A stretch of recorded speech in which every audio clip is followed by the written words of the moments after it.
تاجیکان آینه تاریخ ملت با استقبال 35 سالگی استقلالیت دولتی کارزار اما روزا با زبان‌های گوناگون دنیا تاجیکستان با تشبس‌های بین‌المللی در سیارات دولت پیشروان تشبسکار و فتح نصرت فروغ صبح دانایی مقامات امنیت باید بیش از هر وقت دیگر هوشیار باشند. سیر و سیاحت برای صنعتی و کشاورزی و علم فروغ معرفت راهنمای ما تاجیکستان آزاد و صاحب اختیار.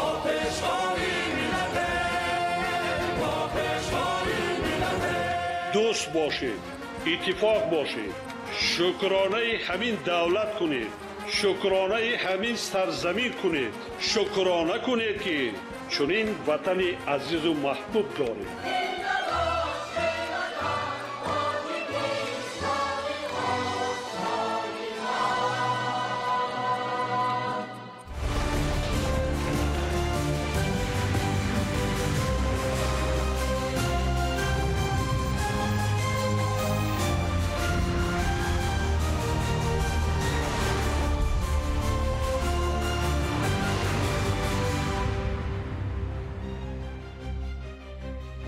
ассалому алайкум бинандагони гиромӣ.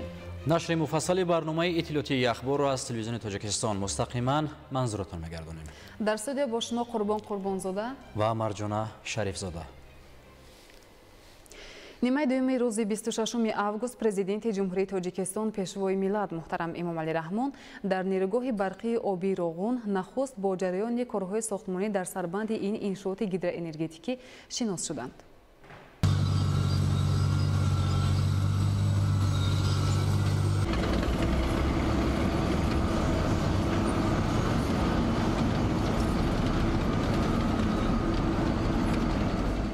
ششم август президенти ҷумҳурии тоҷикистон пешвои миллат муҳтарам эмомалӣ раҳмон дар нерӯгоҳи барқии обии Роғун нахуст бо ҷараёни корҳои сохтмонӣ дар сарбанди ин иншооти гидроэнергетикӣ шинос шуданд. сарбанди нерӯгоҳи барқии обии Роғун баландтарин сарбанди хокию сангӣ дар ҷаҳон буда, сатҳи болоии он дар баландии 1300 метр ва сатҳи поёнии он бошад дар баландии 965 метр аз сатҳи баҳр воқеъ аст. сарбанди нерӯгоҳ аз якчанд қисм ва монанди призмаи такядевори болоӣ, призмаи такядевори поёнӣ, борсанги призмаҳо, филтрҳои минтақаи гузариш ва ядрои сарбанд иборат аст. ядрои сарбанд қисми асосии сарбанди хокию сангӣ маҳсуб ёфта, аз маводи гилхоки сангрезадори қобилияти обгузаронияш хеле паст дар маркази сарбанд барои нагузаронидани об сохта мешавад.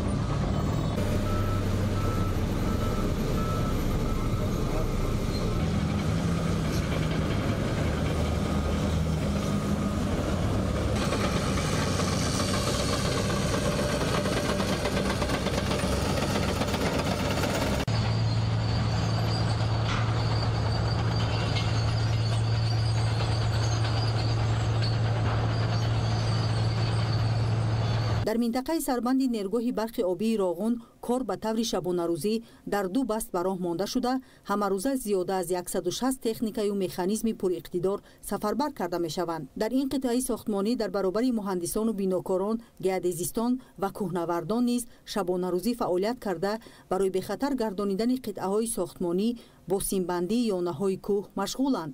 мақсади асосии мо бехатар гардондани ҳамин минтақаҳои корӣ мебошад ки пеш аз оғози корро сар кардан кормандон мо бояд асос ҳамин кӯҳро бехатар гардонем. барои ободии ватан, пешрафти ватан, барои ояндаи миллати тоҷик, барои ояндаи насли халқи тоҷики худ мо ҳамин нерӯгоҳро бояд бисозем.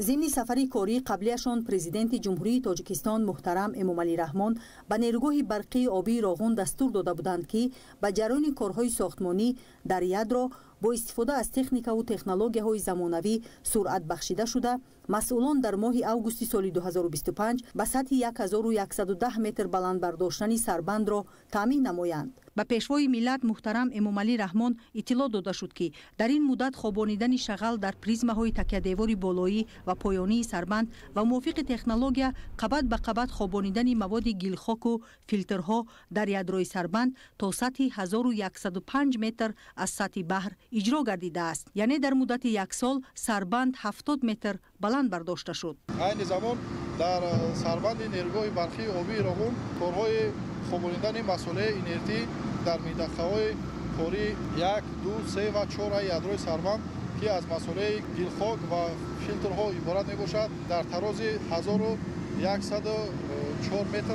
از سطح برق قرار دارد. هر یک قبط آن از آزمایشگاه لابراتوری گذرانده می شود و بعدا به قبط دیگر اجازه داده می شود که کارهای منبعث ساختمانی در یادروی سربند ادامه یابد. اطلاع داده شد که در منطقه سربند نیروگاه دوام سال 2025 در حجم 12.7 میلیون متر مکعب و در مجموع 33.7 میلیون متر مکعب جنس‌های کوهی، شغال، گلخاک سنگریزه‌دار و فیلترهای منطقه گزارش خوابانیده شده است که آن 42.6% حجم لایحه‌ای را تشکیل می‌دهد. 38 سال میشه که راننده هستم.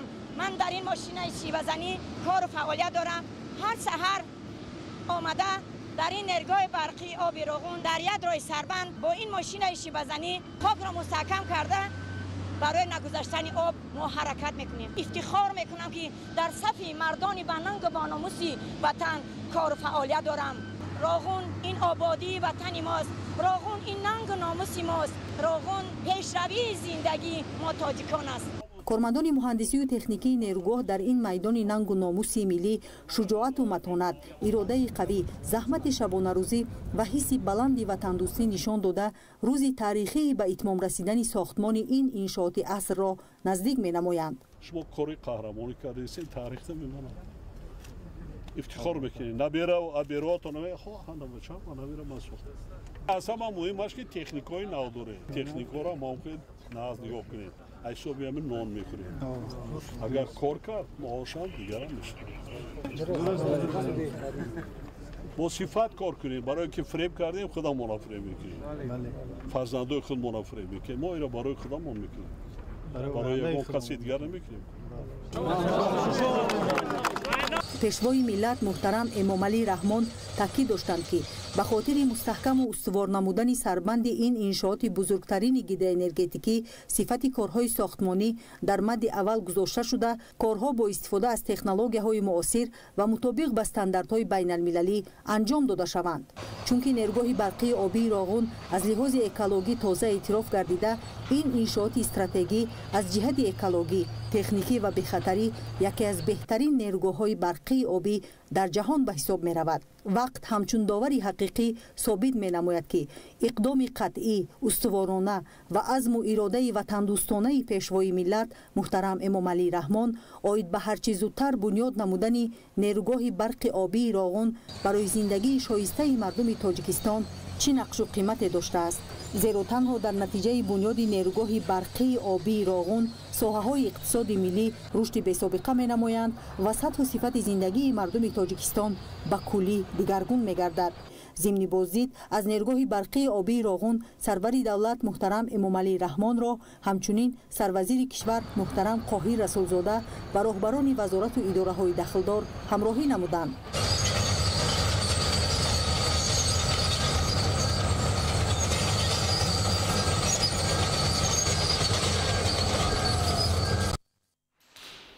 بیستوشم آگوست پرزیدنت جمهوری تاجیکستان پیشوای ملت محترم امام علی رحمان با جریان کارها در راههای آبرسان رقم 1 و رقم 2 نیروگاه برقی آبی راغون شناس شدند.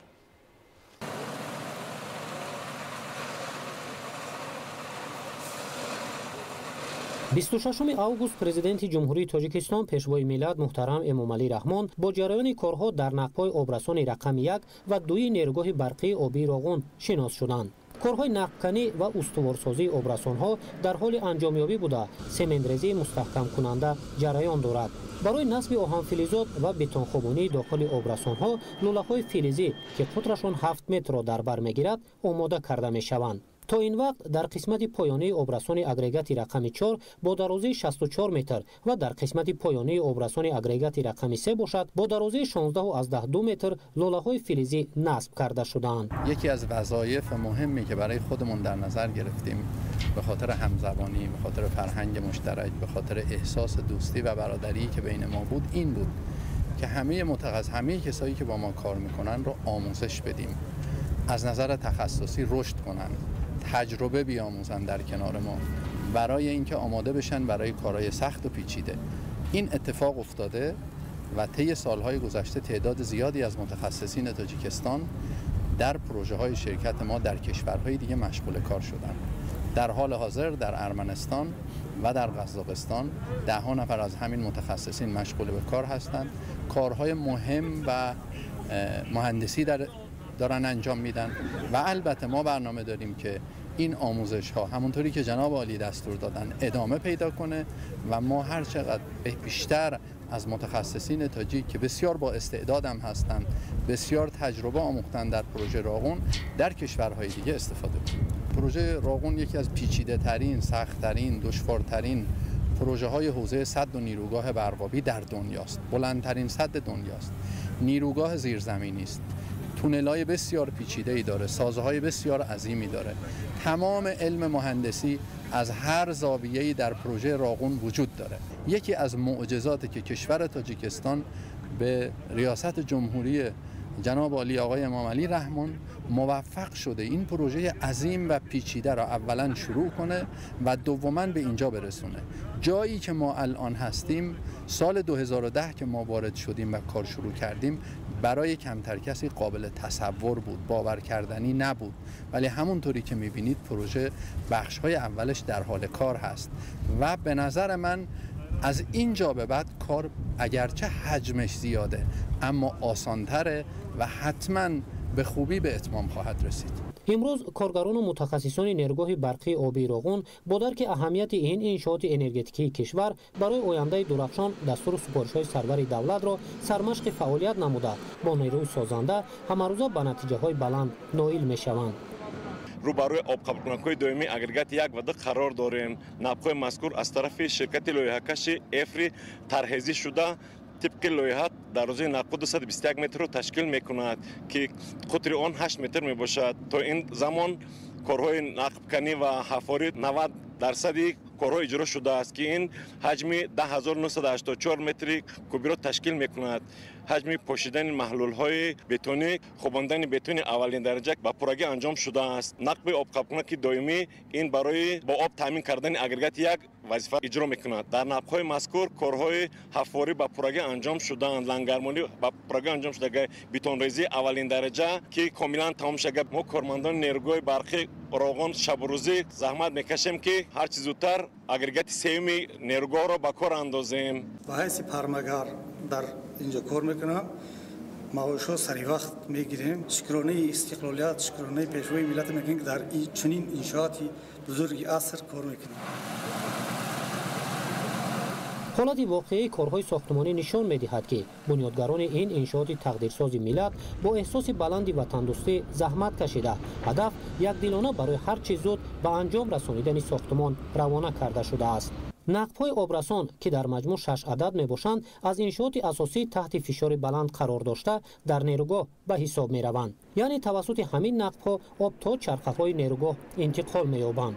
با نظرداشت همین پیشوای ملت محترم امامعلی رحمان مسئولین دخلدار ساحه انرژتیکای کشور و کارگران و متخصصان را جهت مطابق با طلبات بین المللی با صفت به اجرا رسانیدن ساختمان وظیفه‌دار نمودند. ضمن بازدید از نیروگاه برقی آبی راغون سرور دولت محترم امامعلی رحمان را سروزیر کشور قاهی رسولزاده و راهبران وزارت و اداره‌های دخلدار همراهی نمودند. 26 август президенти ҷумҳурии тоҷикистон пешвои миллат муҳтарам эмомалӣ раҳмон бо рафти корҳо дар обқабулкунаки доимии нерӯгоҳи барқии обии роғун шинос шуданд.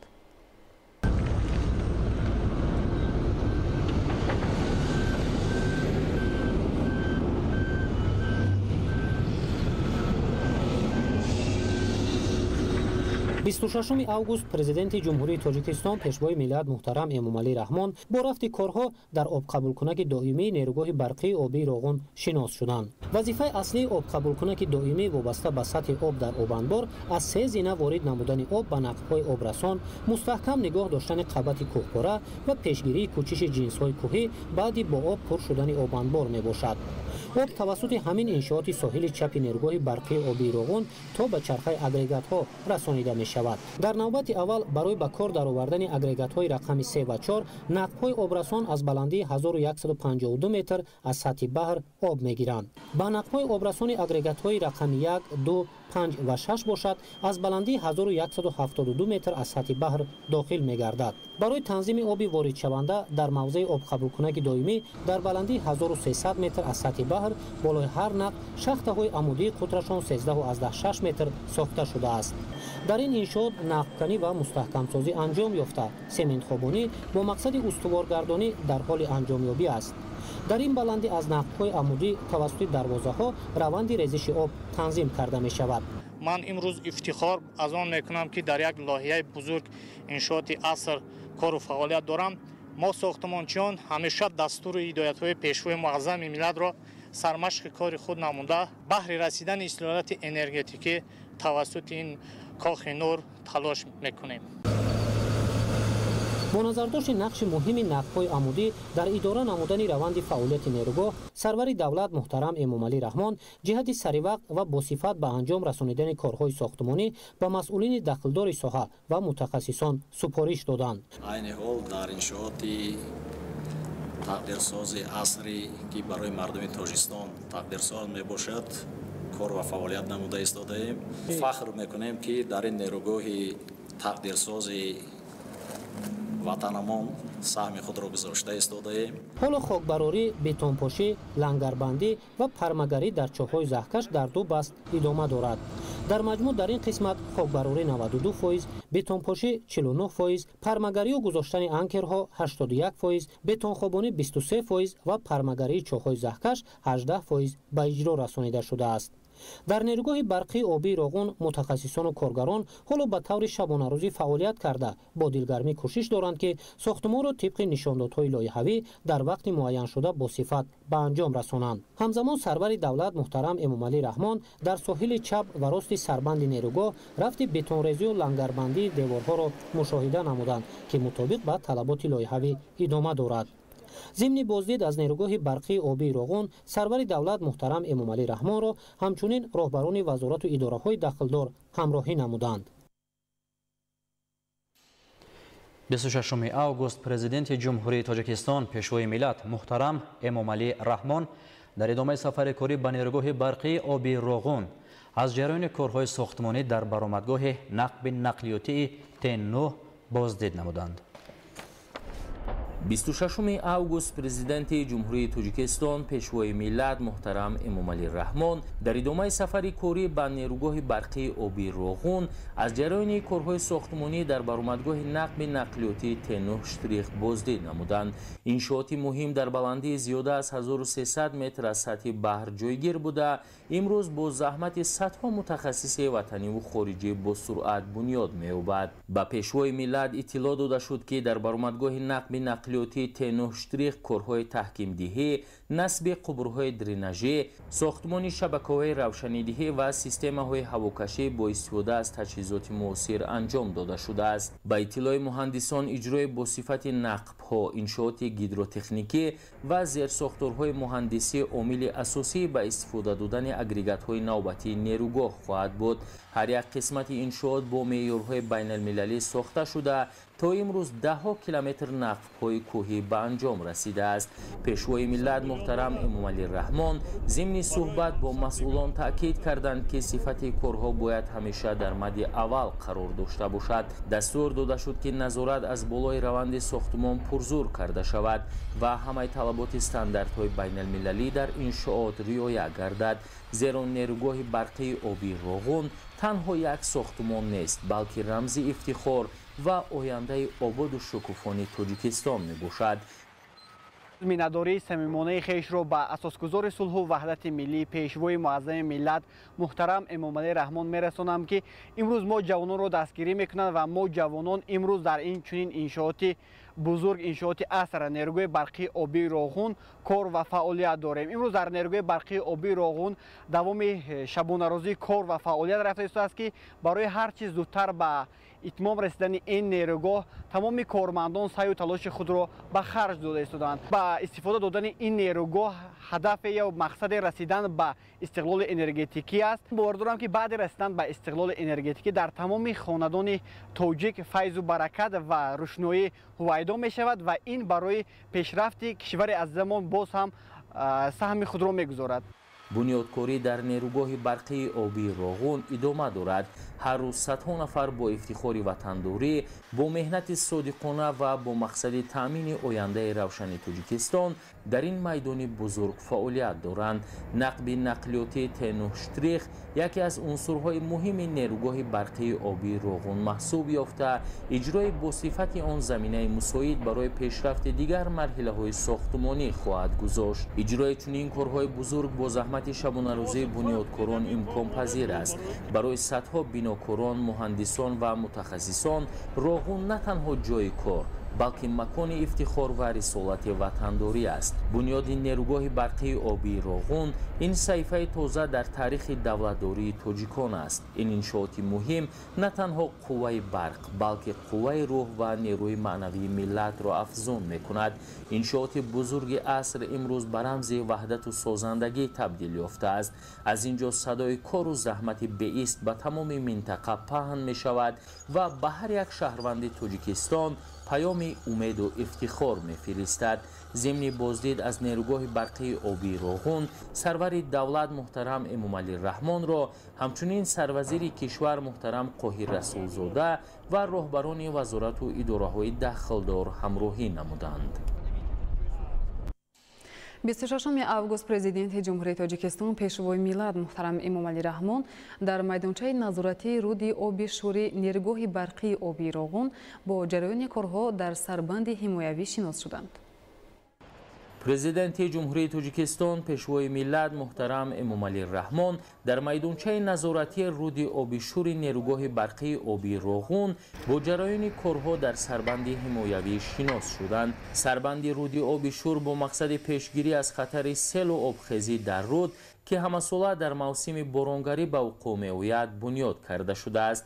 сохтумони ин сарбанд аз соли 2010 то соли 2015 идома ёфта то сатҳи 1115 метр ки баландии 60 метрро ташкил медиҳад сохта шуда буд. ҳаҷми бетони дар он давра хобонида шуда 253720 метри мукаабро ташкил медиҳад. зимни шиносоӣ аз ҷараёни корҳо дар сарбанди ҳимоявии руди обишӯр ба сарвари давлат муҳтарам Эмомалӣ Раҳмон иттилоъ доданд ки мувофиқи лоиҳа дар соли 2025 сарбанд то сатҳи 1135 метр аз сатҳи баҳр, яъне ба баландии боз 20 метри дигар бунёд гардид. ҳаҷми лоиҳавии бетони хобонида шуда ба ин баландӣ 31181 метри мукаабро дар бар мегирад. лоиҳаи бозсозии селбанди оби шӯр яке аз лоиҳаҳои муҳими сохтумони минтақа ба шумор меравад, ки бо ҳадафи баланд бардоштани сатҳи амният, назорати обхезиҳо ва беҳтарсозии зерсохторҳои муҳофизатӣ амалӣ карда мешавад. аз оғози лоиҳа то имрӯз бо такя ва кӯшиши пайвастаи дастаи иҷроия, пуштибонии фармоишгар ва идоракунии дурусти захираҳо мо тавонистем дар муддати 4 моҳ ба пешрафти ҷисмонӣ зиёда аз 90% ноил гардем. дар ин муддат зиёда аз 30,000 метри мукааб корҳои бетонӣ бо сифати хуб иҷро гардид, ки худ нишонаи барномарезии дақиқ, ҳамоҳангии гурӯҳҳо ва истифодаи таҷҳизоту техникаҳои мувофиқ мебошад. ёдовар мешавем ки сарбанди ҳимоявии оби шӯр дар масофаи 1500 метр болотар аз соҳили дарё дар баромадгоҳи нақбҳои обпартои нерӯгоҳ сохта шудааст. бунёди он вуруди сангҳои гаронвазн ва регуллой ба нақбҳои обпартои нерӯгоҳро пешгирӣ намуда ба таъмини фаъолияти муназзами иншооти аср نیروگاه برقی آبی روغون مساعدتی فعال می‌نماید. با پیشوای ملت محترم امامعلی رحمان اطلاع داده شد که با مقصد بنیاد انشاءات نوی حمایوی در شاخاب‌های بالایی آبی شور متخصصان کارهای آموزشی را انجام دادند. در صورت معین نمودن منطقه‌های موافق از جانب شرکت‌های وطنی ساختمان انشاءاتی علاوگی حمایوی آغاز می‌گردد. سرور دولت محترم امامعلی رحمان با مسئولین تاکید نمودند که اجرای با صفت کارها در همه موضع‌های نیروگاه کسبیت، مسئولیت و صداقت واقعی به ملت و دولت را طلب می‌کند. روغون نه تنها یک انشاءات بزرگ انرژتیکی بلکه رمز اتحاد و سازندگی ملی است. روغون مکتب جوانمردان است که زیر راهبری و توجه دائمی پیشوای ملت محترم امامعلی رحمان با محبت بزرگ به وطن کار میکنند. هر یک متخصص و هر یک بیناکار میداند که زحمت او جزء تاریخ نوین تاجیکستان می شود. 26 آگوست در ادامه بازدید کاری در نیروگاه برقی آبی روغون پرزیدنت جمهوری تاجیکستان پیشوای ملت محترم امامعلی رحمان با روند کارها در میدانچه ساختمانی رقم 5A شناس شدند. 26 آگوست در ادامه بازدید کاری در نیروگاه برقی آبی روغون پرزیدنت جمهوری تاجیکستان پیشوای ملت محترم امامعلی رحمان با روند کارها در میدانچه ساختمانی رقم 5A شناس شدند. در میدانچه ساختمانی رقم 5A قبورهای آبکش شاخته‌های آب قبول کنک‌های دائمی برای اگریگات‌های نیروگاه آماده کرده می‌شوند. کارهای اساسی آماده‌سازی قبورهای آبپرتا برای انشاءات مهم گیدروانرژتیکی تاجیکستان نیروگاه برقی آبی روغون را جمعیت سهامی پوشیده زواد تجربوی مکانیکی شهری نارک و جمعیت سهامی کشاده تاجیک گیدرومنتاژ اجرا می‌نمایند. حالا در این قطعه ساختمانی کارهای کفشرگری و آماده‌سازی قبورها ادامه دارند. این قبورها در آب قبول کنک‌های اگریگات‌های رقم 3 و رقم 4 استفاده می‌شوند.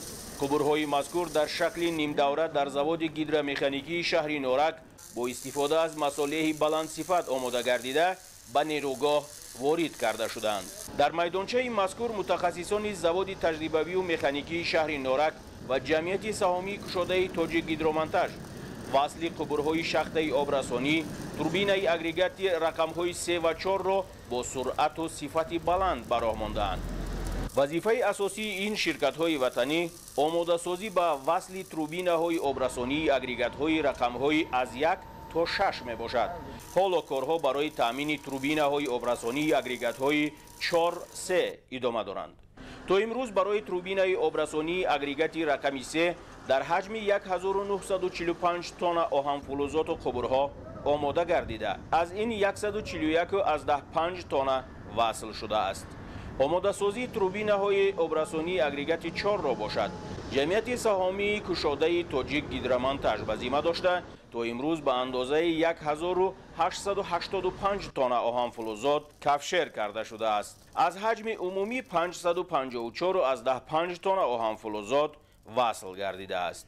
این حال ما قرار داریم در قطعه 5A جسپی شهر نورک در MBO روغون در اینجا الیمنت های آهن فلزات توربین آب قبول کنک رقم 3 کارهای کفشرگری و آماده سازی جریان دارد. در این حال ما 1445 تن الیمنت های آهن فلزات توربین آب قبول کنک رقم 3 را آماده ساخته از همین مقدار 145 تنش الکی وصل نصب شده باقی مانده در حالت انتقال دادن و وصل نصب گردی است. با در نظر گرفتن طلبات متخصصان شرکت‌های وطنی تلاش دارند قبورهای مذکور را در مهلت مقرر گردیده آماده سازند. وصل و آماده کنی قبورهای شاخته‌های آبرسانی، توربین‌ها و شاخته آب قبول کنک‌های دائمی اگریگات‌ها طبق نقشه پیشبینی گردیده جریان دارد. تعداد کارگران در این قطعه ساختمانی از حساب جمعیت سهامی پوشیده زواد تجربوی مکانیکی 90 نفر در دو بست میباشد. با توجه به اهمیت کار در این انشاءات مرکب مهندسی، بنیادگذار روغون پیشوای ملت محترم امامعلی رحمان فعالیت هر بیناکار در این کارزار ننگ و ناموس را مایه سرفرازی ارزیابی نمودند. اطلاع داده شد که جمعیت سهامی پوشیده заводи تجربوی مکانیکی طی چند ماهی اخیر دستگاه و تجهیزات معاصر را خریداری کرده جهت با صفت انجام دادن کارهای کفشگری شرایط مساعد فراهم آورده است. مخصوصاً از آغاز سال روان به میدان ساختمان 4 دستگاه خودکار کفشگری و مگنیتی خریداری شده است. فعالیت دستگاه‌های مذکور نظررس بوده برای پیشرفت با ثمر کار مساعدت کرده است. تجهیزات زمانوی نسل نوی تکنولوژی اینواسیونی در جهان به شمار می رود.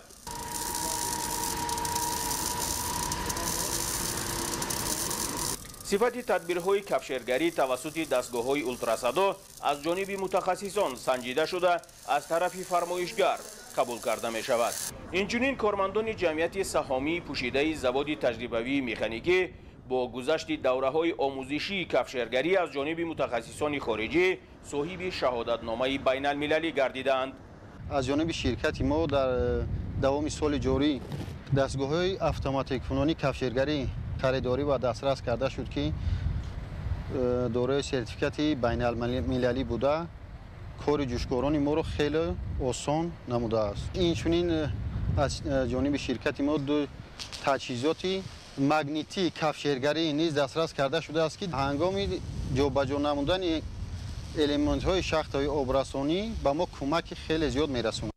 در اساس دستور و سپارش‌های پرزیدنت جمهوری تاجیکستان محترم امامعلی رحمان رهبریت جمعیت سهامی پوشیده заводи تجربوی مکانیکی شهر نارک واردات خطهای استحصالی معاصر را وسیع به راه مانده است. علاوه به خریداری ربات‌های کفشگر اینچنین تجهیزات معاصر دیگر که توسط آب اقتداری تا 12 سانتی متر بریدن آهن را دارد وارد کرده شده است. تکنولوژی نوترین کار بیناکاران را چندین مراتب بیشتر سرعت بخشیده است.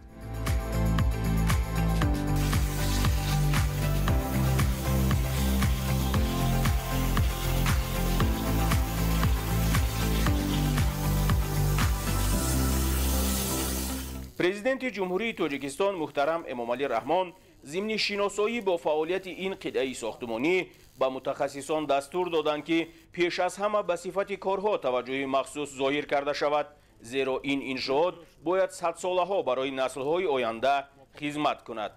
ضمن بازدید از نیروگاه برقی آبی راغون سرور دولت محترم امامعلی رحمان را همچنین سروزیر کشور محترم قاهر رسولزاده و راهبران وزارت و اداره‌های دخلدار همراهی نمودند.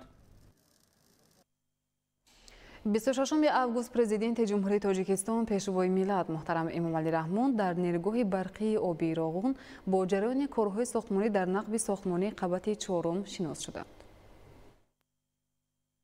26 август президенти ҷумҳурии тоҷикистон пешвои миллат муҳтарам эмомалӣ раҳмон дар нергоҳи барқии оби роғун бо ҷараёни корҳои сохтмонӣ дар нақби сохтмонии қабати 4 шинос шуданд. иншоот дар соҳили рос воқеъ буда ҳамчун нақби обпарто вазифаи партофтани обҳои зиёдатии обанборро дар мавсими серобӣ аз сатҳи 1090 метр боло иҷро мекунад. нақби сохтмонии қабати 4 аз даромадгоҳ то қисмати мобайни якшоха буда то баромадгоҳ ба 2 шоха тақсим мешавад ва 1700 метр дороӣ дорад. дар мавзеи даромади нақб камераи дарвозаҳои шакли ҳамвор ки иборат аз 2 дарвоза аст васл гардида дар мавзеи душоха бошад дар ҳар як шоха камераи дарвозаҳои шакли ҳамвор 2 адад ва нимдоира 2 адад васл карда мешаванд. дар нақби мазкур корҳои нақбканӣ ва мустаҳкамнамоӣ пурра иҷро шуда тадбирҳои бетонхобонӣ идома доранд. корҳои бетонхобонӣ аз ҳаҷми умумии 99360 метри мукааб дар ҳаҷми 81480 метри мукааб иҷро гардидааст ки 82%-ро ташкил медиҳад. ҳамчунин пешвои миллат муҳтарам эмомалӣ раҳмон аз раванди корҳои сохтмонӣ дар шохаи айни нақби сохтмони қабати 4 ва бинои идоракунии дарвозаҳои таъмирии ин иншоот дидан карданд. нақби сохтмонии қабати 4 аз шохаҳои А ва Б иборат буда вазифаи онҳо тақсим намудани ҳаҷми об ва паст кардани шиддатнокии ҷараёни он мебошад.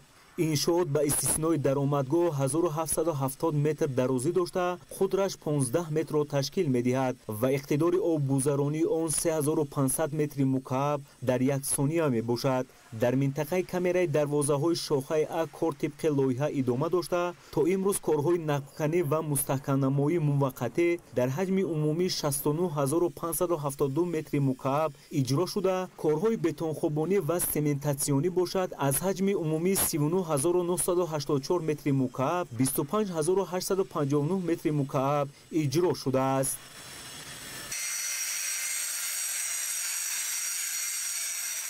иншооти мазкур барои васл ва идора намудани дарвозаҳои нақб хизмат мекунад. дар асоси лоиҳа дар ҳар як шохаи нақб камераи дарвозаҳои шакли ҳамвору нимдоира васл карда мешаванд.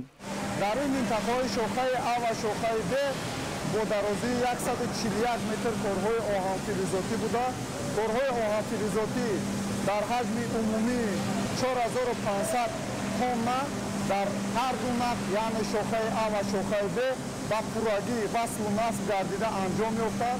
корҳои кафшергарӣ бошад дар ҳар ду шоха ба ҳисоби умумӣ 7000 метрро дар бар гирифта, ки ин ҳам бошад дар ҳоли анҷомёбӣ қарор дорад. шахсан худи ман муддати 12 сол мешавад, ки дар ин минтақа кору фаъолият намуда касбу кори худро аз ҳамин даргоҳ шурӯъ кардам. мо аз он ҷавонон ҳастем, ки имрӯз ватани худро мо бо сари баланд با مهنت حلال این وطن رو آباد ساخته ایستاده و امیدی کلان داریم که اون نظرهای نیکی که تشریع معظم ملت ما دارد، ما با اون نیت و نقشه های ما میرسیم.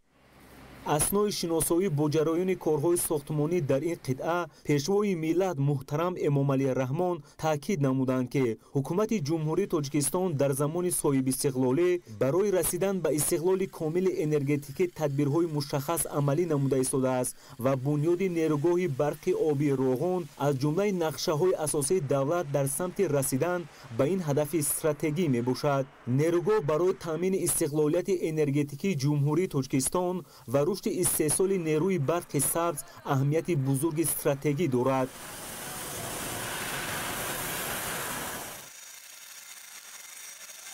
ما جوانان زاده نسل زمان استقلال افتخار از آن می‌نماییم که در این انشاءات هیدروانرژتیکی کشور که در جهان نظیر ندارد کار و فعالیت می‌نماییم. روغن واقعاً آینده امروز و فردای کشور است.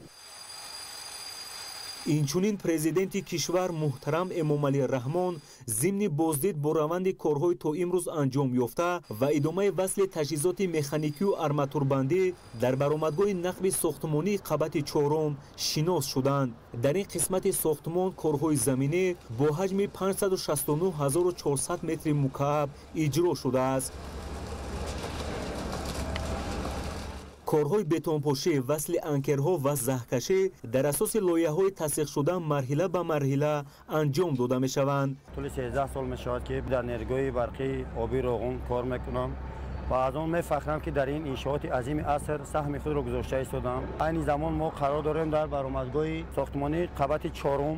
дар ин минтақа айни замон шурӯъ аз пикети 17-22 то 17-69 корҳои арматурбандӣ, корҳои бетонхӯбонӣ бо суръати баланд дар ҳоли анҷомёбист ва ҳар як сохтмончӣ бо эҳсоси баланди ватандӯстӣ дар ин иншооти азими аср кор ва фаъолият карда истодааст ва аз он мефахрад. طبق لایحه کارهای مستحکم نمایی برآمدگاه نقب ساختمانی قبط چهارم با در نظر داشت برآمدگاه‌های سه نقب آپارت‌های در آینده بنیاد شونده ساخته شده. در آن کارهای زمینی، انکرگذاری، سیمتوربندی و پاشیدن محلول‌های بتونی ادامه دارد. در حدود برآمدگاه نقب‌های آپارت‌ها در مجرای دریا طبق لایحه حوض موشکن ساخته شده است که برای پس نمودن فشار آب از نقب بر آینده خدمت می‌کند. آب پرتافته شده بعد پس شدن فشارش باز به مجرای دریا روانه می‌گردد. امروزها کارها با طور شبانه روزی در انشاءات مهم عصر عملی گردیده ایستاده، یگان لحظه هم کارها قطع نمی‌گردند. هر باره که محترم پیشوای ملت به انشاءات مهم عصر نیروگاه برقی آبی راغون قدم می‌نهند، غرور ما ساختمانچیان را دوباره بیدار نموده، باز هم کوشش می‌نماییم که سهم خویش را در آبادانی وطن عزیزمان گذاریم. راغون افسانه نیست، راغون حقیقت است. نور راغون به هر یک خاندان ملت تاجیک روشنایی بخشیده ایستاده است. آرزوی چندین عصره ملت تاجیک عملی گشته ایستاده است. روغون بنیاد می‌گردد با آب مهر و با خاک محبت، سنگ ننگ و کفشیر صداقت. برای هستی فردای ملت، برای ادای وطن ساختیم روغون. جهان از فیض روغون گردد آباد، به عزم پیشوا مردی خداداد. در این موضع کارهای زمینی ادامه داشته با حجم 997,000 متر مکعب اجرا شده است. کارهای بتونپاشی باشد از مساحت عمومی 36,555 متر مربع 24,944 متر مربع اجرا گردیده است که 68.3% را تشکیل می‌دهد. وصل انکرهای آهن و بتونی از درازی 296,887 متر 61,565 مترش اجرا شده است. صفت کارهای ساختمانی همروزه نظارت شده مطابق به طلبات انجام داده می شود. ما نقشه‌برداران هر روز سر وقت به منطقه کاری حاضر شده برای نظارت سطح بالایی پایانی سمت راست و چپ نقد با اسباب‌های دقیق نقشه‌برداری نظارت می‌بریم تا که کارها طبق لایحه و استاندارد نقشه‌ها پیش روند و پور را طبق طلبات لایحه اجرا گردیده ایستاده است. باعث بلندی مسئولیت شناسی و وطنداری است که برای پیشرفت نیروگاه برقی آبی روغون کمی هم باشد سهم ارزنده خود را می‌گذاریم و به وطن عزیزمان صادقانه خدمت می‌کنیم. اطلاع داده شد که کارهای ساختمانی در نقب ساختمانی قبط چهارم از طرف پیمانکار جمعیت سهامی کشاده تاجیک هیدروالکترومنتج اجرا شده ایستادند.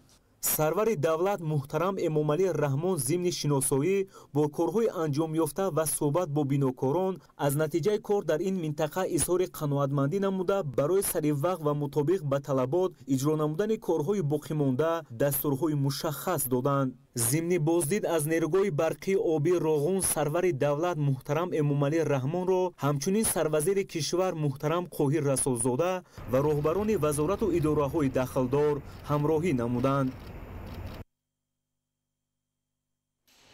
27 август президенти ҷумҳурии тоҷикистон пешвои миллат муҳтарам эмомалӣ раҳмон дар шаҳри роғун бо кормандони нерӯгоҳи барқии оби роғун ва фаъолони шаҳри роғун мулоқот намуданд. роҳбари давлат муҳтарам эмомалӣ раҳмон баъди боздид аз маҳалли бунёди нерӯгоҳ ва шиносоӣ бо раванди корҳои сохтмонӣ бо таҳлилҳои амиқ андешаронӣ намуда барои вусъати корҳо ва назорати сифат дар назди коргарон вазифаҳои мушаххас гузоштанд.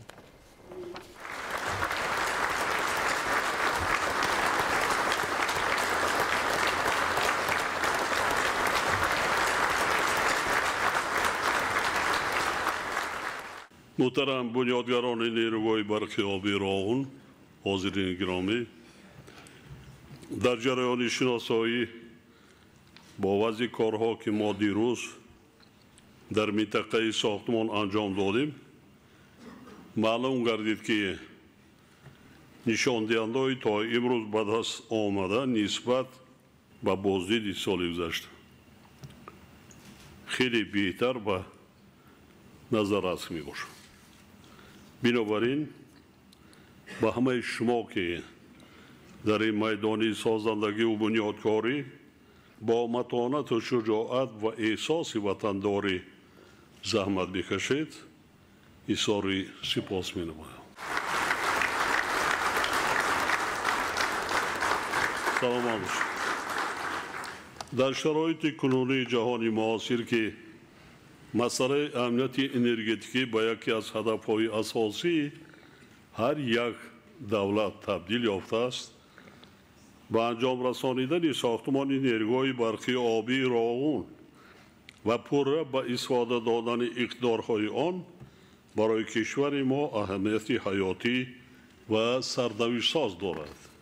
یعنی با بنیاد کردن و پوره به کار انداختن روغون ما امروز و فردای آبادی تاجیکستان و زندگی با سعادت نسل‌های امروزه و آینده را تأمین می‌کنیم. برای تأمین کردن رشد استوار اقتصادی ملی و قانع نمودن طلبات روز افزون اهالی کشور استحصال هرچه بیشتری نیروی برق از جمله وظیفه‌های اولین درجه ما و شما به حساب می‌رود. دو اگریگات اولین نیروگاه راغون از ابتدای به استفاده‌دهی تا امروز 9.1 میلیارد کیلووات ساعت نیروی برق استحصال کرده است که مبلغ آن 2.1 میلیارد سومانی را تشکیل می‌دهد. سال آینده عوض نمودن چرخ‌های کاری موقتی اگریگات‌های پنجم و ششم به چرخ‌های کاری دائمی در نظر است و با عملی گردیدن این اقدام حجم استحصال نیروی برق باز هم افزایش می‌یابد. چرخ‌های کاری دائمی از جانب شرکت فویت گیدرو کشور استرالیا استحصال گردیده به میدان ساختمان وارد کرده شدند. حاضرین گرامی، تامین نمودن سرعت و صفت کارهای ساختمانی نیروگاه اینچنین در سطح بلند و با رعایت استانداردهای بین‌المللی تیزانیدن بنیاد سربند و در مهلت‌های مرغ قرار گردیده با استفاده دادن اقدارهای نوبتی نیروگاه حتمی و ضرور میباشد. دیروز در خود سربند هم با کارگران، مکانیزاتوران، رانندگان، ساختمانچیان ما صحبت خیلی سودمند و صمیمی داشتیم. حکومت مملکت در سال 2024 برای اجرای کارهای ساختمان نیروگاه از حساب بودجت دولتی جدا کردن 2.8 میلیارد سومانی را به نقشه گرفته بود، ولی با در نظر داشت اهمیت استراتژی انشاءات راغون با دریافت مبلغ‌های اضافی از حساب سرچشمه‌های داخلی برای تیزانیدن جریان کارها در مجموع 4.8 میلیارد سومانی مبلغ روانه نمود. این سال گذشته قریب 500 میلیون دلار در یک سال از حساب بودجت دولتی از آغاز سال 25 برای کارهای انجام یافته از حساب مبلغ‌های بودجتی 4.3 میلیارد سومانی پرداخت علاقه گردیده است. در مجموع از سال 2008 تا امروز از جانب حکومت مملکت برای انجام دادن کارهای ساختمان نیروگاه از حساب بودجت دولتی و دیگر منبع‌ها بیش از 48 میلیارد و 100 میلیون سومانی مبلغ روانه کرده شده است. قریب 5 میلیارد دلار. حالا در انشاءات نیروگاه 18300 نفر کارگران و کارمندان مهندسی و تکنیکی فعالیت داشته، شماره ماشین و مکانیزم ها به 3721 رسانیده شده است.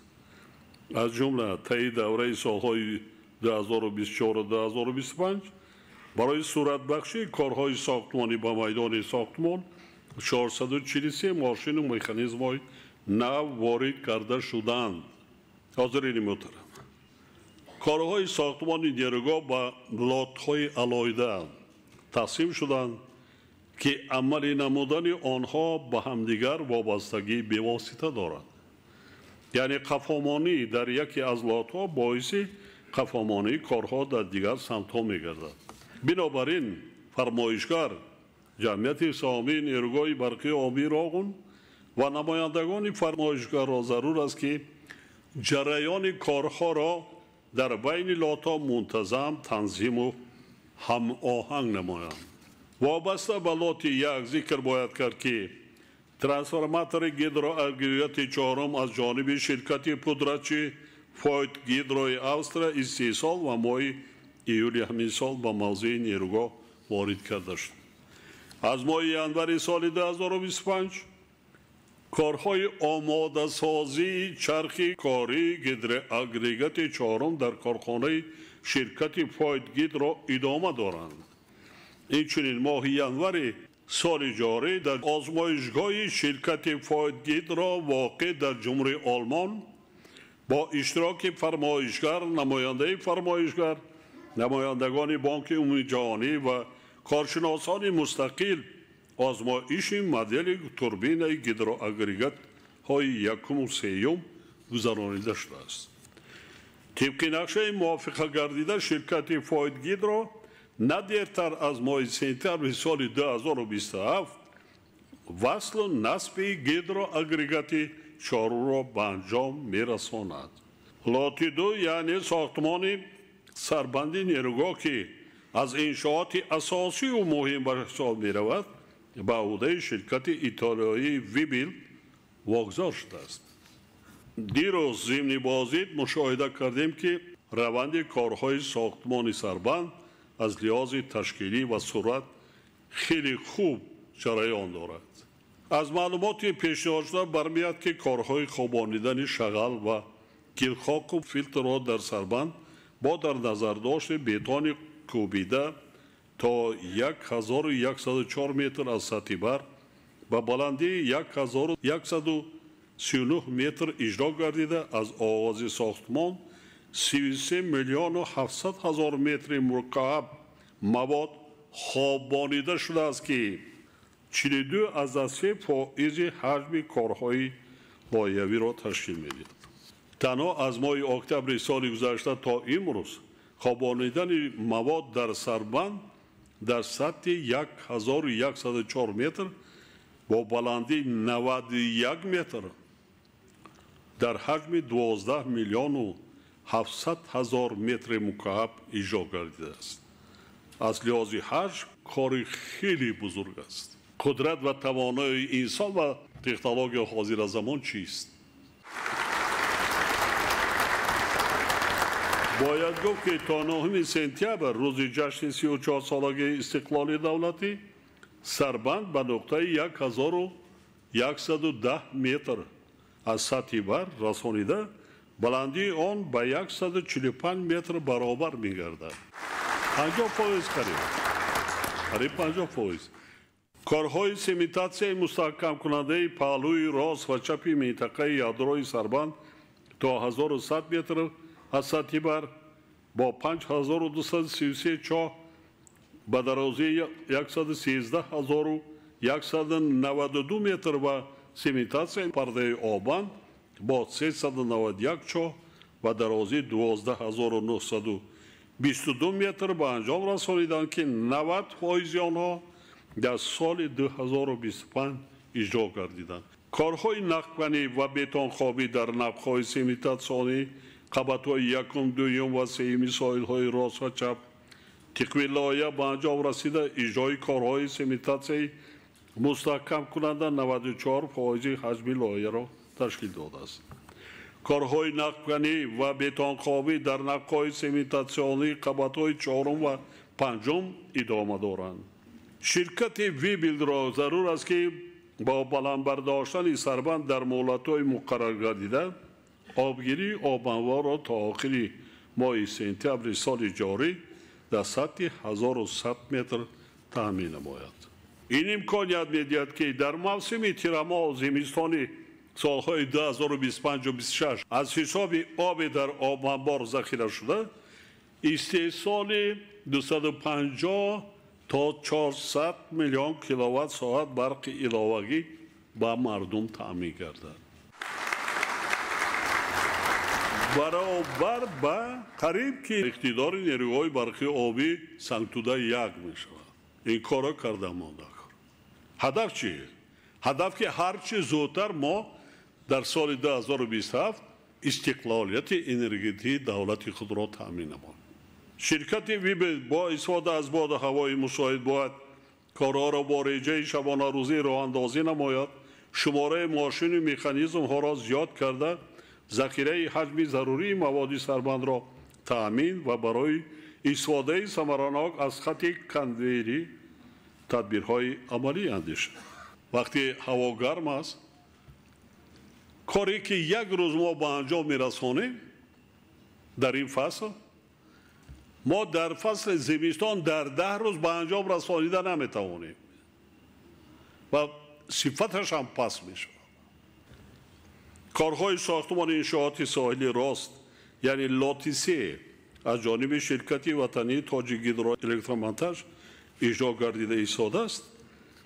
нақби сохтмонӣ қабади 4 мустаҳкамкунӣ баромадгоҳи нақбҳои опарто дар сатҳи болои нақбҳои опартои сатҳи ҳавзи мавҷшикани нақбҳои опарто таҷҳизоти гидромеханикии нақбҳои опарто нақбҳои сементатсионӣ роҳ ва нақбҳои нақлиётии Т23 ва Т-39 با انشاءات لات 3 منصوب می باشد. این ما دیدن کردیم کارها را صورت بخشیدنده کار شماره کارگرها هست صورت بخشیدنده کار تا 5-6 دکمبر باید شما نقبی 4 و همه کارهایی که وابسته به نقبی 4 است پورا باید سپارین. ما نیروگاه را برای 1 سال و 2 سال بنیاد نکرده ایستادیم، برای 1000 سالها، برای ملت خود، برای خلق خود فریب کردیم. ما خودمون را فریب میکنیم، فرزندانمون، نبیرهامون فریب میکنیم. در نقب ساختمان قبط 4 تا امروز کارهای نقب‌کنی و مستحکم‌کنی موقتی انجام داده شدند و کارهای ارماتوربندی و بتانخوابی ادامه دارد. اینچنین کارهای تحقیقاتی در حالت مخصوص گیولوژی قرار داشته و نقب آبپرتای سطح بالای رقم 1 از جانب شرکت مذکور ادامه دارد. شرکت تاجیک گیدرو الکترومنتاژ را ضرور است که نقب ساختمانی قبط 4 را با تمام اقتداریان تا 20 دکمبر سال 25 برای استفاده آماده نماید. در انشاءات ساحل چپ نیروگاه که منصوب به لات 4 می باشد اجرای کارهای خاکبرداری و مستحکم سازی از 1052 تا 1570 متر از سطح بر ساختمان و وصلگری در نقهای آبرسان و سیمیتاسیونی تالار ماشین ها، نقهای جابنده و بینای ترانسفورماتورها از جانب کارخانه های قدرتی با صورت ادامه دارد. تا امروز در انشاءات آب قبول کنک‌های دائمی کارهای خاکبرداری، بتان پاشی، گذاشتن انکرها، بتان خوابی و پرمگری چاه‌های زهکش از 20 تا 92% اجرا شدند. در تالار ماشینا موضع اگریگات‌های یکم، دوم و سوم وصل نصب زان و قبور و خانوس اگریگات‌ها انجام یافته، بتان خوابی اطراف آنها ادامه دارد. در بینای ترانسفورماتورها کارهای ساختمان پورا به آخر رسانیده شده. کارهای آمادگی برای وصل نصب ترانسفورماتور بلند شدت اگریگات 4 ادامه یافته ایستادند. شرکت‌های ذکر شده را ضرور است که برای در مهلت‌های مقرر گردیده و با صفت بلند انجام دادن کارهای بر محل طبق لات 4 و ذمه آنها گذاشته شده تدبیرهای علاوه گیرنده شد. خاطر از آن می‌نمایم که برای رسیدن به مرحله به استفاده دهی اگریگات‌های نوبتی هنوز اجرای کارهای زیاد ضرور می‌باشد.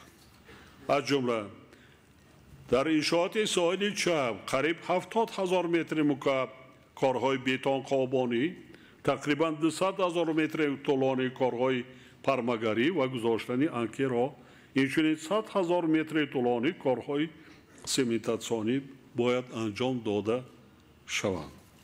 از این لحاظ مسئولین را ضرور است که مسائل وابسته به انتخاب شرکت‌های قدرتی را توسط آزمون بین المللی هرچه زودتر حل و فصل کرده برای سریع وقت و راه ماندن کارهای مربوط به لات 4 چاره‌جویی نمایند.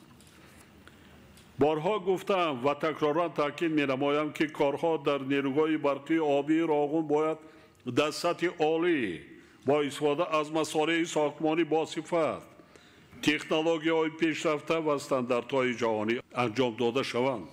ما باید استواری و مستحکمی انشاءات بلندترین هیدروانرژتیکی دنیا سربند راغون را همه جانبه و با اعتماد تأمین نماییم.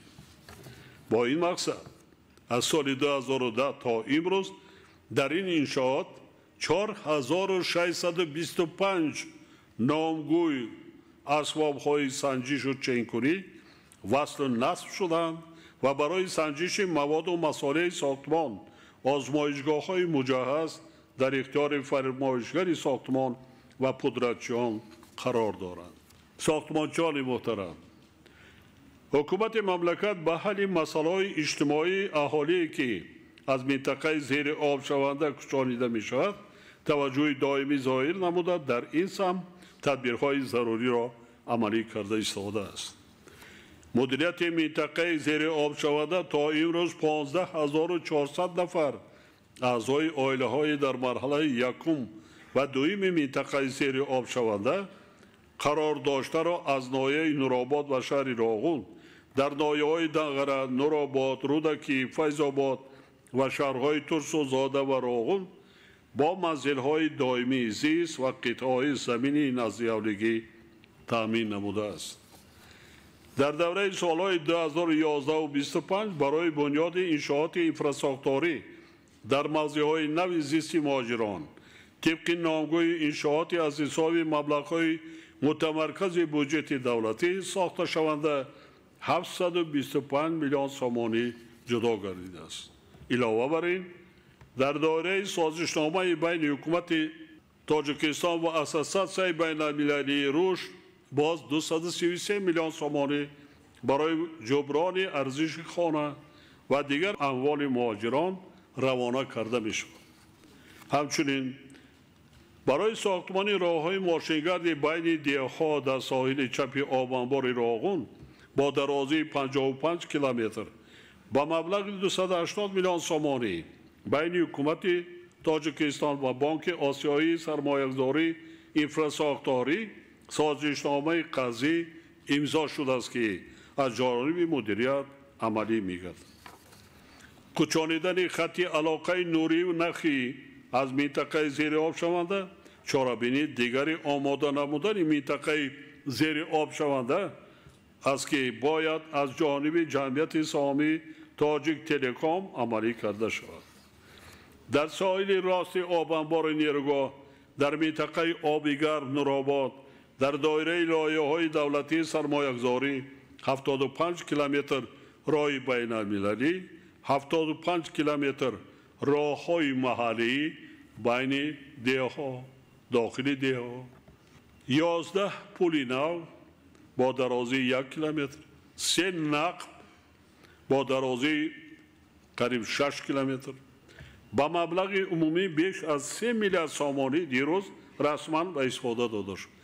این قیمت‌ترین بنیاد راه نو در جمهوری تاجیکستان.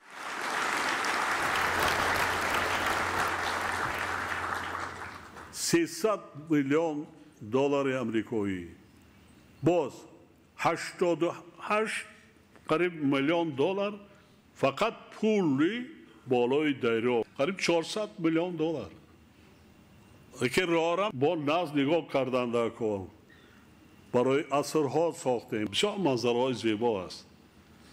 مهمانخانه ها کنین، آشخانه ها کنین، چایخانه های حاضر زمان کنین که ملت تاجیک ملت فرهنگی است و مخصوصا زمیندار بود.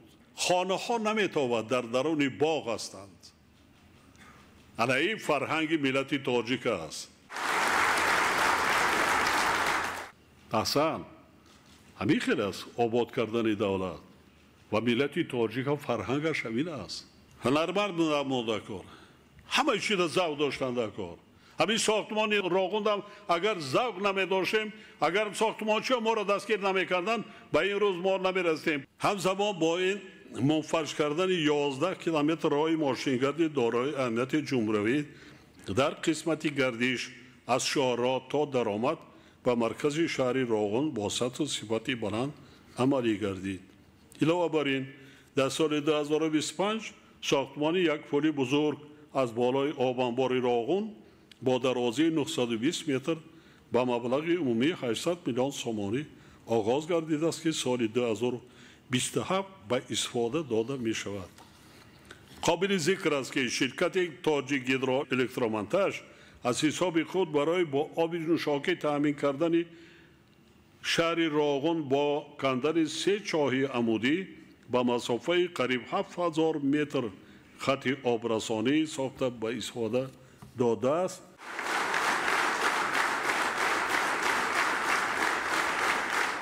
حاضرین گرامی، حکومت تاجیکستان در برابر مبلغ‌زایی منتظم نیروهای برقی آبی راغون از حساب بودجه دولتی با مقصد هر چه زودتر به انجام رسانیدن ساختمان این انشاءات بزرگ جهت جلب مبلغ‌زایی علاوه‌ای از حساب سازمان‌های بین‌المللی مالیوی و دیگر شریکان رشد تدبیرهای مشخص را عملی نموده ایستاده است. از جمله از سال 2020 همکاری با بانک عمومی جهانی برآ مانده شده است. در این مدت در دایره تهیه ساختار مبلغ‌زاری با نمایندگان بانک عمومی جهانی و دیگر شریکان رشد بیش از 300 واقعی مستقیم و مجازی دایر گردید که در آنها مسائل عاید به تامین بی‌خطری سربند، اکولوژیا و اجتماعیات، مسائل حقوقی و قراردادی، تحقیقات گوناگون تکنیکی و مهندسی لایحه و مانند آنها بررسی و محاکمه شدند. در نتیجه همکاری‌های ثمره‌بخش تا امروز برای مبلغ‌زاری انشاءات از جانب بانک عمومی جهانی در حجم عمومی 650 میلیون دلار قرار قبول گردیده سازشنامه گرانتی برای مرحله یکم لایحه به مبلغ 350 میلیون دلار به امضا رسانیده شد.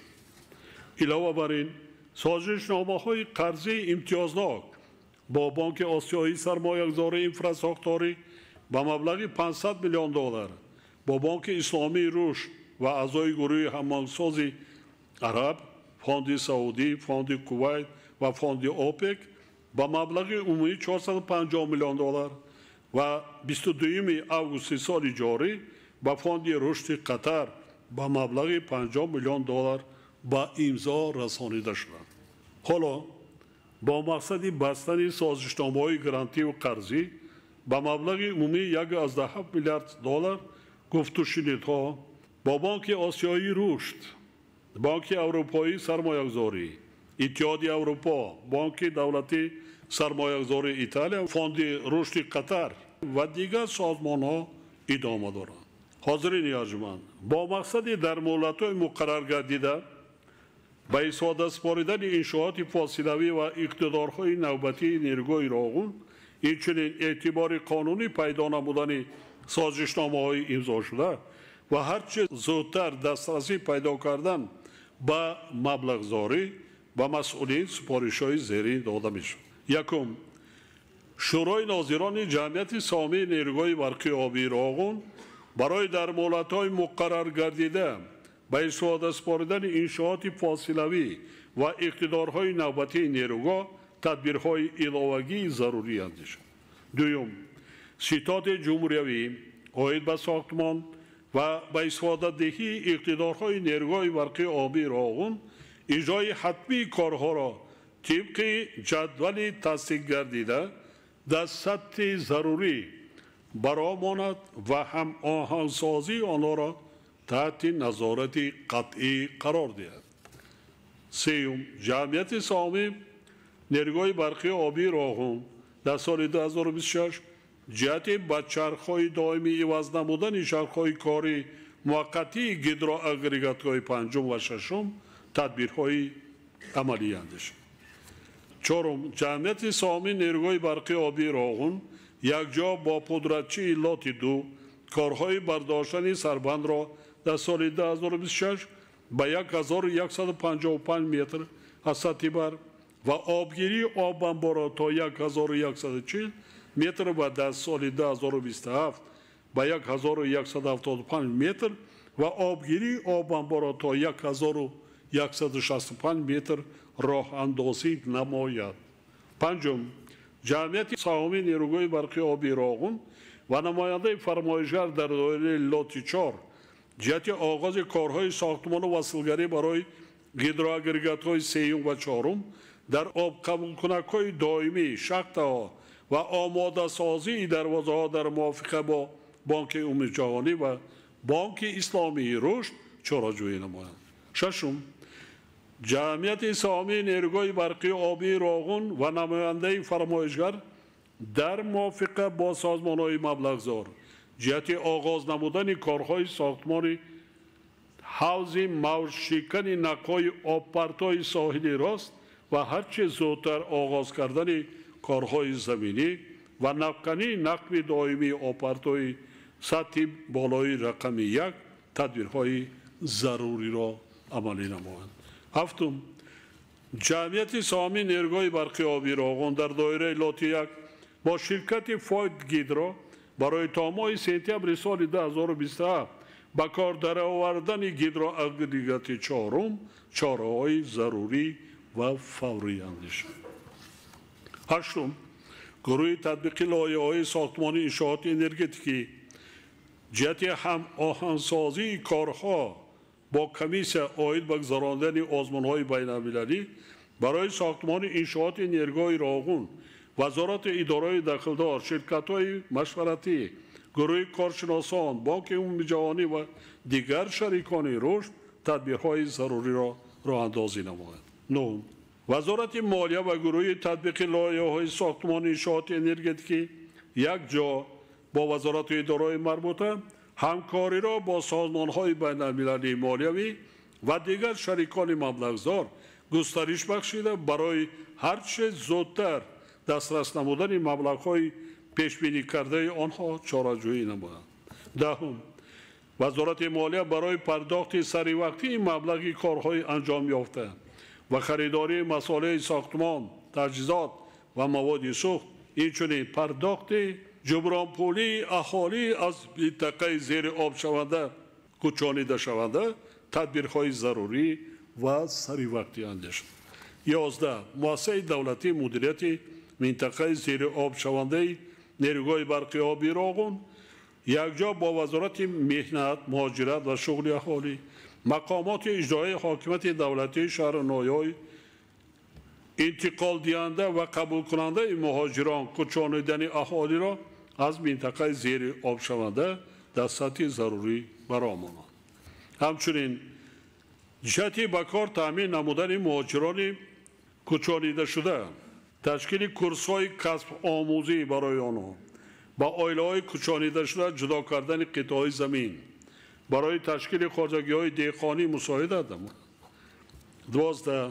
خدمات علاقه یکجا با جمعیت تاجیک تلکام و دیگر تشکیلات‌های داخلدار کوچانیدن خط علاقه مخصوص نوری و نخی را از منطقه زیر آب شونده راغون در مهلت‌های معین کردیده تأمین نماید. 13. وزارت مالیه گروه تطبیق لایحه‌های ساختمان انشاءات انرژتیکی و مؤسسه دولتی مدیریت منطقه زیر آب شونده نیروگاه برقی آبی راغون سری وقت و با صفت بلند عملی نمودن لایحه بنیاد راه ماشینگرد 55 کیلومتری ساحلی چپ آبانبار را با در نظر داشت بلند گردیدن سطح آبانبار نیروگاه تأمین نمایند. خدمات نظارت دولتی به خطر کارها در صنعت و ساحه کاری برای پیشگیری کردن حالت‌های صدمه در انشاءات و تأمین نمودن به خطری ساختمانچان نیروگاه چاره‌بینی‌های علاوه‌گی را راه اندازی نموده نظارت را در این سمت تقویت بخشند.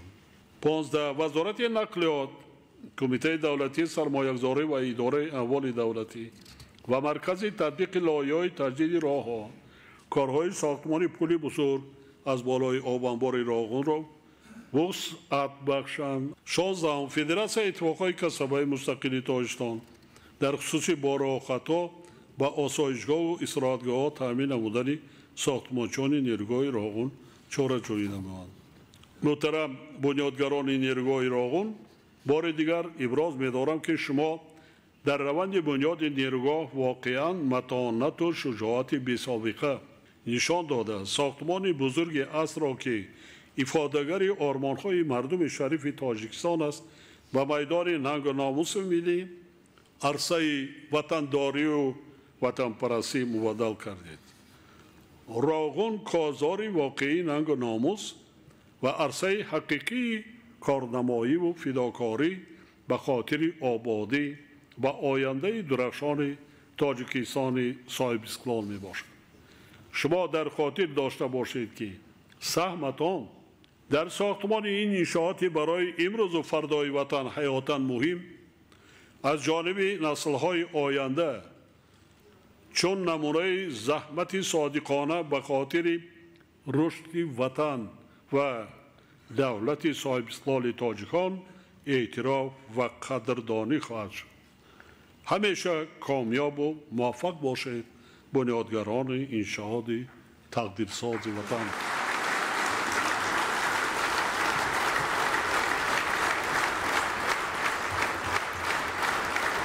سلامت باشید.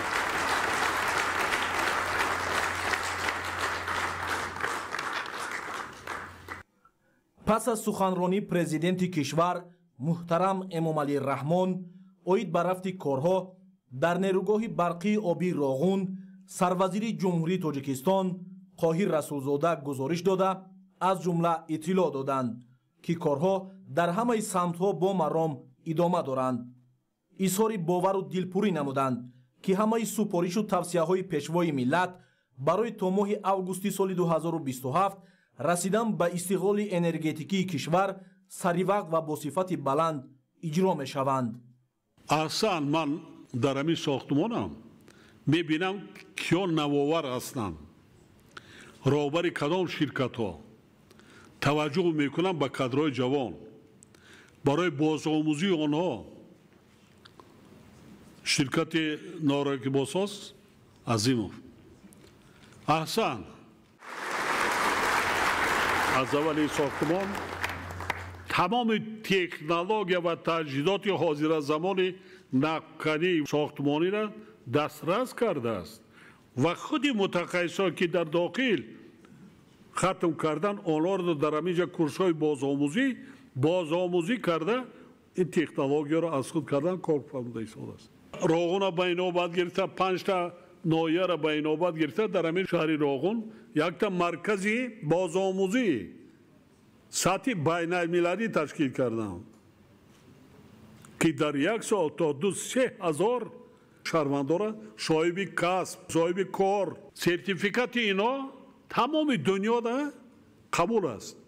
کدام دولتی روی نشان میتی کار را قبول میکنند. در اینجا بیشتر با ساحه انرژتیک است. 3 ماه 6 ماه 1 سالش نیست. هم زنها هم مردا هم دخترها بسیار کسبایی هست که آموزگارا حتی از خارجه یک اسباب آورده است 12 سانتی متر آهن آب قطعی بریش میکنند. قوه آب برق قطعی نه. صورت بخشیدن با کارهای ساختمانی از همه تکنولوژی حاضر زمان استفاده کردن. زواید فهم است. این کس هم سالهای طولانی خدمت‌های خیلی خوب کردن. سلامت باشید. تگه ما بیشتر نقلیات‌های حاضر زمان کجای ده برآمده وارد کرده ایستاده است. رحمت اینه.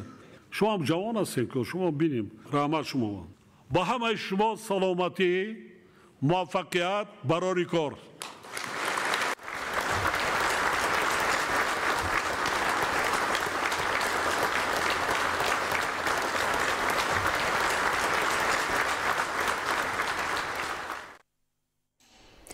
بیستششم اوگوست رئیس مجلس ملی مجلس عالی جمهوری تاجیکستان رئیس شهر دوشنبه محترم رستم امامعلی با مقصد اجرای سفر رسمی به شهر آستانه جمهوری قزاقستان سفر نمودند. همکاران ما گزارش می‌دهند. 26 اوگوست رئیس مجلس ملی مجلس عالی جمهوری تاجیکستان رئیس شهر دوشنبه محترم رستم امامعلی جهت انجام دادن سفر رسمی وارد شهر آستانه جمهوری قزاقستان شدند.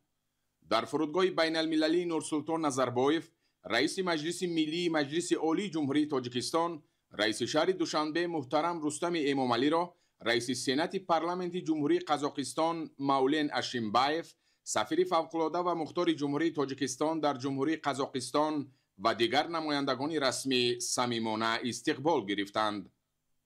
در حاشیه سفر رسمی در شهر آستانه رئیس مجلس ملی مجلس عالی جمهوری تاجیکستان رئیس شهر دوشنبه محترم رستم امامعلی با نشان احترام به تاریخ و وحدت و یگانگی مردم قزاقستان در نزد مجمع محافظان وطن گلچنبر گذاشتند. در مراسم گلچنبرگذاری رئیس مجلس ملی مجلس عالی جمهوری تاجیکستان رئیس شهر دوشنبه محترم رستم امامعلی را معاون رئیس سنات پارلمانت جمهوری قزاقستان، معاون حاکم شهر آستانه و دیگر شخصان رسمی همراهی کردند. در دایره سفر رسمی در جمهوری قزاقستان رئیس مجلس ملی مجلس عالی جمهوری تاجیکستان رئیس شهر دوشنبه محترم رستم امامعلی با رئیس سنات پارلمانت جمهوری قزاقستان مولن اشیمبایف ملاقات انجام دادند. ضمن ملاقات خاصه راهبران پلاته‌های بالایی پارلمانت‌ها و مذاکرات وسیع با اشتراک هیئت‌های پارلمانتی تاجیکستان و قزاقستان، حالت کنونی و دورنمای مناسبت‌های دوجانبه، رابطه‌های بین پارلمانتی، اینچنین مسائل مبرم روزنامه بین المللی و منطقوی مورد بررسی قرار داده شدند. نخست رئیس مجلس ملی مجلس عالی جمهوری تاجیکستان رئیس شهر دوشنبه محترم رستم امامعلی برای دعوت جهت انجام سفر رسمی به جمهوری قزاقستان با رئیس سنت پارلمانت جمهوری قزاقستان اظهار سپاس کرده علاقمندی جانب تاجیکستان را به سطح بلند دوستی و همکاری بسیار جانبه با قزاقستان تاکید داشتند. جانبها از تمایل مثبت مناسبت‌های استراتژیکی و همپیمانی بین جمهوری تاجیکستان و جمهوری قزاقستان اظهار قناعتمندی نموده سهم بارز سران دو دولت محترم امامعلی رحمان و قاسم ژومرت توکایف را در تقویت این روند بلند ارزیابی کردند. اهمیت تاریخی امضای عهدنامه درباره مناسبت‌های همپیمانی میان جمهوری تاجیکستان و جمهوری قزاقستان که در تاریخ همکاری دو کشور صحیفه نو بازنمود ذکر کرده شد. رابطه‌های بین پارلمانتی یکی از سمت‌های کلیدی مجموع مناسبت‌های بین دو کشور نامیده شد. مجلس ملی و سنت پارلمانت همکاری متقابلا سودمند خود را پیوسته و در سطح صفتاً بلند راه‌اندازی نموده در تحکیم مناسبت‌های بااعتماد بین دولت‌ها نقش روزافزون دارند. از رشد منظم مناسبت‌های دوجانبه کشورها ساحه‌های سیاسی، تجارتی و اقتصادی، فرهنگی و گومانیتاری، علمی و تکنیکی و حربی و تکنیکی اظهار قناعتمندی کرده شد. توجه جانب‌ها به گسترش پیوسته همکاری‌های تجارتی و اقتصادی و سرمایه‌گذاری ظاهر گردید. بخش‌های صنعت کوهی، صنعت سبک، خوراکواری و کیمیا، متالورگیای رنگ، داروسازی، ماشینسازی، کشاورزی، انرژتیکا، نقلیات و کمونیکاسیا سمت‌های افضلیتناک همکاری اقتصادی تاجیکستان و قزاقستان نامیده شدند. رقم کنونی اقتصادیات از سمت‌های آینده‌دار همکاری میان دو دولت معنیداد گردید. تاکید کرده شد که تاجیکستان و قزاقستان در بررسی مسئله‌های آب و اقلیم و استفاده عاقلانه ذخیره‌های آبی منطقه همکاری ثمره‌بخش براه ماندند. در ادامه جانب‌ها به مسائل وابسته به توسعه و گسترش رابطه‌های فرهنگی و گومانیتاری به خصوص معارف، علم و فرهنگ توجه خاص ظاهر نمودند. برگزاری روزهای فرهنگ و تشکیل همایش‌های مشترک علمی و عملی و فرهنگی مهم ارزیابی شد. وابسته به مسئله‌های مبرم روزنامه جهانی و منطقوی تبادل افکار انجام یافته. جانب‌ها از ادامه همکاری سازنده دو دولت در سمت تحکیم سرحدات و مقاومت مشترک علیه تهدید و خطرهای فراملی جانبداری کردند. 26 آگوست در حاشیه سفر رسمی در جمهوری قزاقستان رئیس مجلس ملی مجلس عالی جمهوری تاجیکستان رئیس شهر دوشنبه محترم رستم امامعلی با پرزیدنت جمهوری قزاقستان محترم قاسم ژومرت توکایف ملاقات انجام دادند. در آغاز ملاقات محترم رستم امامعلی پیام و تمنیات گرم و صمیمی پرزیدنت جمهوری تاجیکستان پیشوای ملت محترم امامعلی رحمان را به پرزیدنت جمهوری قزاقستان محترم قاسم ژومرت توکایف رسانیدند. ضمن ملاقات مجموع مسئله‌های مناسبت‌های دوجانبه تاجیکستان و قزاقستان مورد بررسی قرار داده شد. جانب‌ها به مسائل رشد مناسبت‌های دو کشور در بخش‌های سیاسی، اقتصادی و فرهنگی و بشردوستی توجه خاصه ظاهر نمودند. مسئله‌های امنیتی، خاصتاً تأمین امنیت و ثبات در منطقه از جمله موضوع‌های دیگر مذاکرات بودند.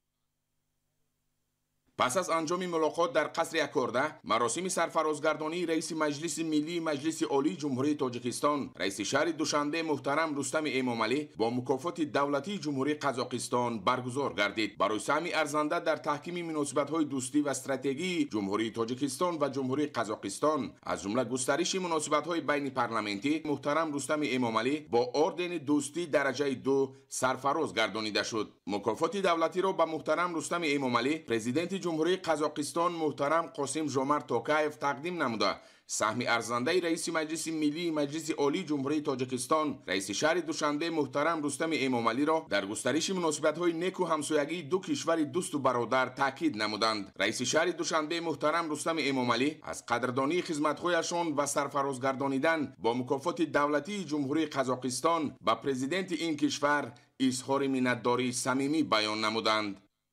در ادامه روز در دایره برنامه سفر رسمی در قزاقستان رئیس مجلس ملی مجلس عالی جمهوری تاجیکستان رئیس شهر دوشنبه محترم رستم امامعلی در شهر استانه از تکنوپارک بین المللی استانه هب بازدید به عمل آوردند. اطلاع داده شد که استانه هب یکی از کلانترین تکنوپارکان بین المللی استارتاپ های اطلاعاتی و تکنولوژی در آسیای مرکزی به حساب می رود. روند مذکور سال 2018 با مقصد دستگیری و رشد شرکت های تکنولوژی قزاقستان و کشورهای خارجی تأسیس داده شده ба фароҳам овардани шароити мусоид барои татбиқи фаъолияти инноватсионӣ дар соҳаи технологияҳои иттилоотию коммуникатсионӣ нигаронида шудааст.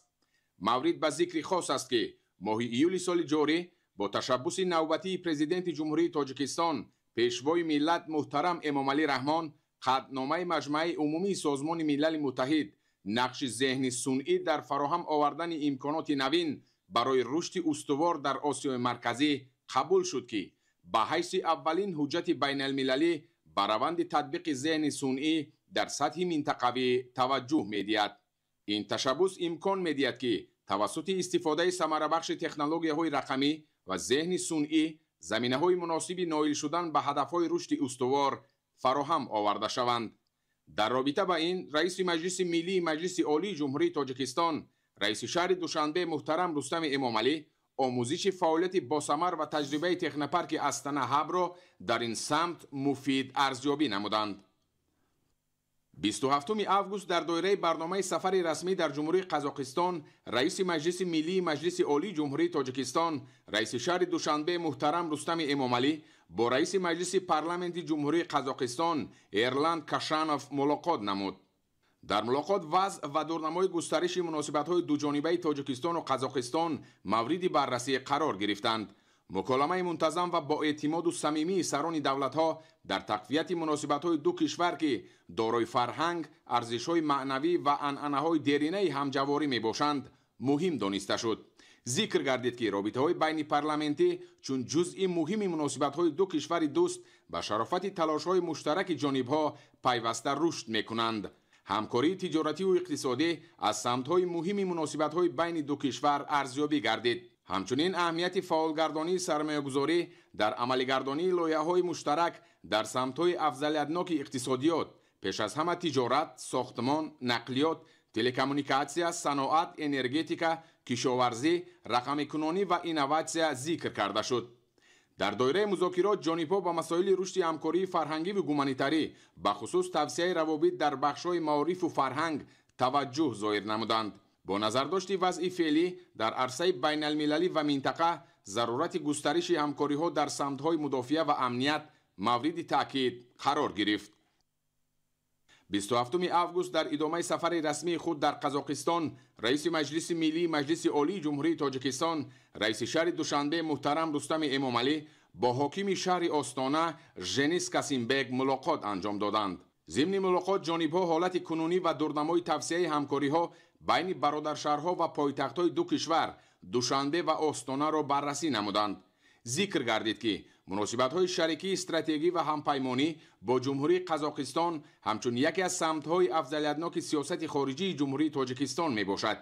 таваҷҷӯҳи махсус ба раванди мусбати ҳамкориҳои дуҷониба дар самти робитаҳои байнипарламентӣ байни минтақаҳо аз ҷумла густариши ҳамгироии бисёрҷониба дар сатҳи пойтахтҳо равона гардид. аз пешрафту комёбиҳои шаҳри Остона ба сифати маркази сиёсӣ, иқтисодӣ, фарҳангӣ ва илмии Қазоқистон дар самти рушди устувор ва беҳбуди сатҳи зиндагӣ истиқбол карда шуд. дар ин зимн бо масъалаҳои густариши муносибатҳои бародаршаҳрӣ ва тавсияи ҳамкориҳо дар бахшҳои иқтисод, сармоягузорӣ, фарҳанг, маориф, технологияҳои муосир, ҷавонон, варзиш ва сайёҳӣ таваҷҷӯҳ дода шуд. ҷонибдории инҷониб аз кӯшишҳои соҳибкорону сармоягузорони шаҳри Остона ҷиҳати истифодаи зарфиятҳои фазои мусоиди сармоягузории шаҳри Душанбе иброз гардид.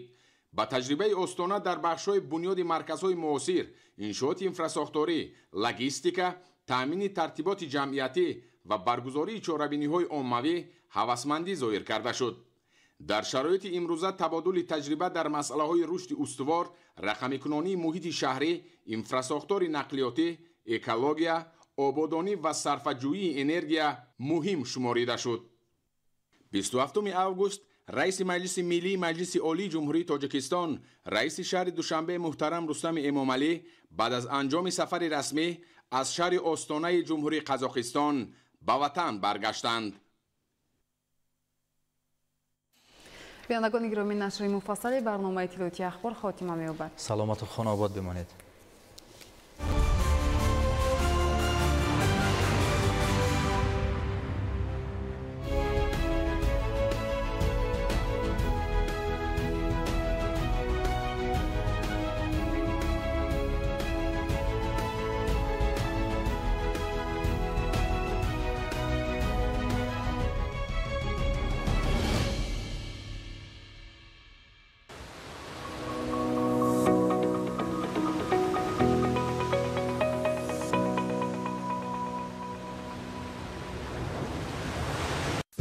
نخستین شعاع‌های آفتاب راه به دنیا می آید.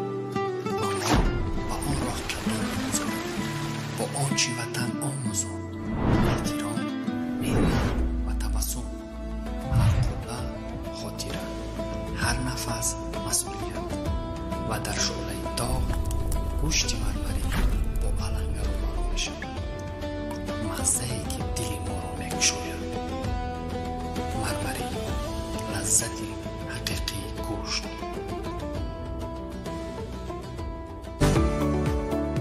ҳуэ тепличи яке аз бузургтарин ширкатҳои чинӣ аст ки ба бунёди гармхонаҳои муосир бо истифода аз технологияи навтарин машғул аст.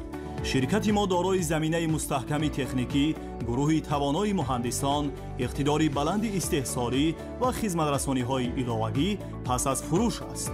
ширкати мо мувофиқ ба дархости шумо гармхонаҳои типи нав ба монанди гармхонаҳои шишагӣ, гармхонаҳои чандқабатаи плёнкавӣ, гармхонаҳои сода, гармхонаҳои ҳароратӣ ва дигар навъи гармхонаҳои ба таври худкор фаъолияткунандаро бунёд менамояд. инчунин мутахассисони мо тарзи дурусти парвариши дилхоҳ зироатро дар шароити гармхона ба шумо меомӯзонанд. барои бунёди гармхонаҳои замонавӣ дар дилхоҳ макону замон ва омӯхтани нозукиҳои он ба ширкати мо эътимод намоед.